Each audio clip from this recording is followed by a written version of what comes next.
So, about a couple of nights ago, one of the vids I uploaded with the title, The 1.7 Billion Wave of New NHS Drugs That Can Alter Our DNA. Now, apparently, YouTube wasn't happy with that. It went up and it was taken down within minutes, which was a shame because even although there wasn't many views at the time, you could see it was going to gain some traction.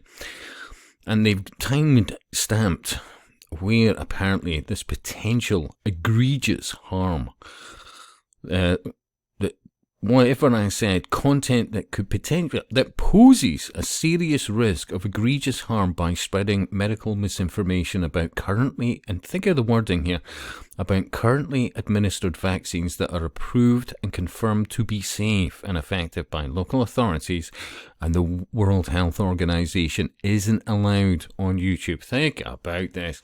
And I would argue, well, the concern of many will become more of a thing. And so you're going to see an awful lot more of that on YouTube. And let's face it, not that long ago, people were, and including me, losing channels just literally based on the efficacy of certain aspects. Well, a lot of it, yeah. And here we are. We're back to this now, just because we're now on that monkey. Yeah.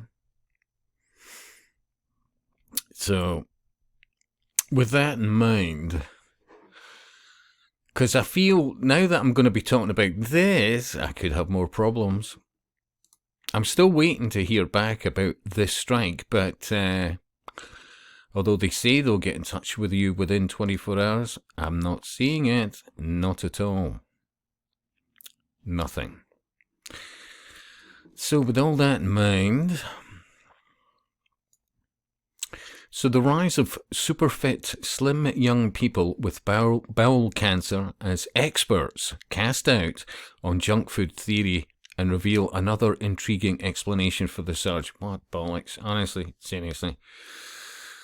Junk food has a huge amount to do with it, yes, but also what many very gullible people queued up for, and I suspect some will queue up for again a variation on, because remember, you can't really talk about this. But yeah, it's ridiculous how many people, especially young and fit and healthy people,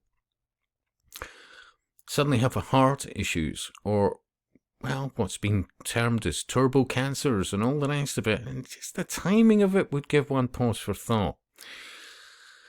And I could read more of this, but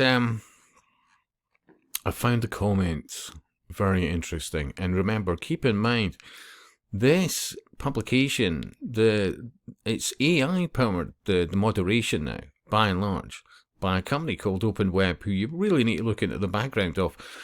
But people like me can't. You could just say, "Hi, I had sliced bread this evening," blah blah blah, and it still won't get through, honestly. But anyway, and my response to that was to not log in ever since, or even thumb anything. Give them zero feedback, because you know why? I've been at this quite a long while, on many publications over the years, some of which had done a fantastic job to begin with in the noughties. One of them would be The Scotsman. And it was decently well run, the publication website, all the rest of it, etc., etc. And the main reason it was so popular was the comment sections. And that's what the Daily Mail picked up on. But as they did in The Scotsman, they suddenly over-moderated, and so many people just went, oh, well, fine, I'll go elsewhere. And that was to their detriment, because as a company and, you know, that bigger picture of that organization, yeah, it's not financially going good and hasn't been for many years. But the Daily Mail, for at least a time, had enough decent moderators of which you could get some very valid points through. But that changed. And then all of a sudden, they started wanting you to pay a subscription, and I think it's roughly, well, it was £5 a month. And that wasn't going to encourage people when they were going to face the same AI moderation, of which is a joke. And for what is being got through, what has got through, I say fair play to them, but you can sense there's an awful lot of astroturfers. Well, let's just say certain organisations of a more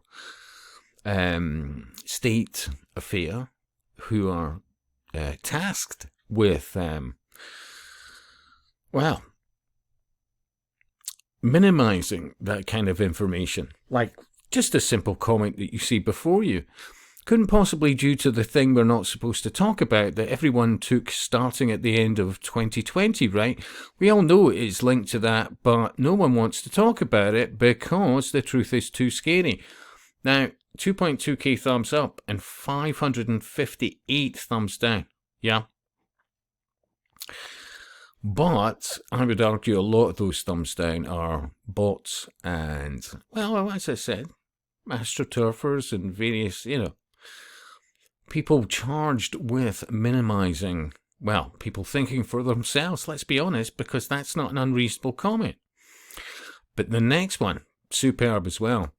These generations have been brought up on drinking fluids out of plastic bottles and now plastic pipe taps in their homes. It's not processed junk food, then something else. If it's not processed junk food, and yeah, he's quite correct, because there is an awful lot of processed junk food that is horrifying when you look at the ingredients. Then something else is triggering the cancerous cells in our body to mutate.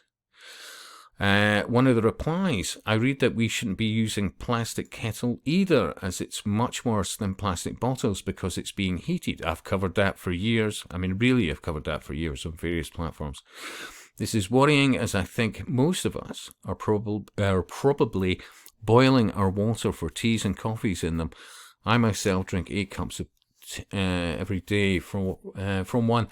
I honestly, if any of you who had sort of seen me on various platforms for years would know, yeah, I'd talk about it long ago, because none of it should be rocket science, but it's astounding. Even those who profess to be awake, I'll be honest, I'll hold my hand up. For quite a while, I was using plastic toothbrushes, which never used to be a thing. Honestly, up till about, the early 80s, your average toothbrush was a bristle affair made of wood and bristle, real bristle. And it wasn't until about the early 80s that all of a sudden you saw all these different plastic toothbrushes with promises of, doing wonders to your teeth and gums and blah, blah, blah.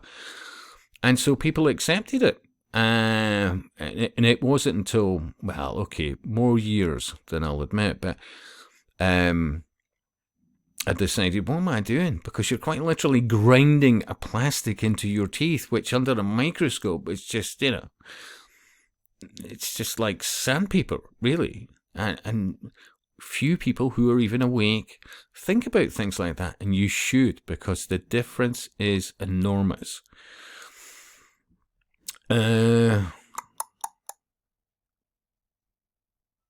Another great comment. The one thing people of 60 and less do more than any time in history is cook food in plastic bags, plastic containers, and plastic packaging. I would start studying that effect as well as any other factors. It was unheard of before the 1980s. Fair play. To be able to cook, store, and package in plastic, so the volume that it is today, or what's that effect? That's some great comments getting through, seriously. But people, I know I've said in a recent video I should be doing more vids. I'm very dry of mouth, I'll be honest. I should be doing more vids on things like plastics, cooking utensils, kettles, pans, various other aspects of things that we really should be talking about a bit more often. But when you haven't even got 200 subscribers on this channel, even although people were, hey Scott, you need to get back on YouTube. Well, how's that working out? And I suspect, in all honesty, that I won't be on YouTube for that much longer, because if they were pissed off by the vid I did 2 days ago, even this one might get me a ban or on that line. If I suddenly don't do vids for a couple of weeks, you know where that's gone. I found it. BitChute has at least backed up the vids that I've done on this particular YouTube channel, although with 23 subscribers, well, you know. I've also got Odyssey, which will be under that guy Scott Webb, which is my normal handle, whatever you want to call it. But if I am suddenly no longer posting vids on YouTube, there's probably a good chance that I'll be doing it on Odyssey. The trouble is Odyssey, for some unknown reason, didn't connect apparently with my YouTube channel, even although it says it is, but none of my vids that I've been doing on YouTube have backed up onto this particular channel. So if you want to catch up on the stuff that, I'll repeat, I did on YouTube, you'll find it there if it suddenly disappears on YouTube, and then after that it'll be, well, hopefully business as usual on Odyssey.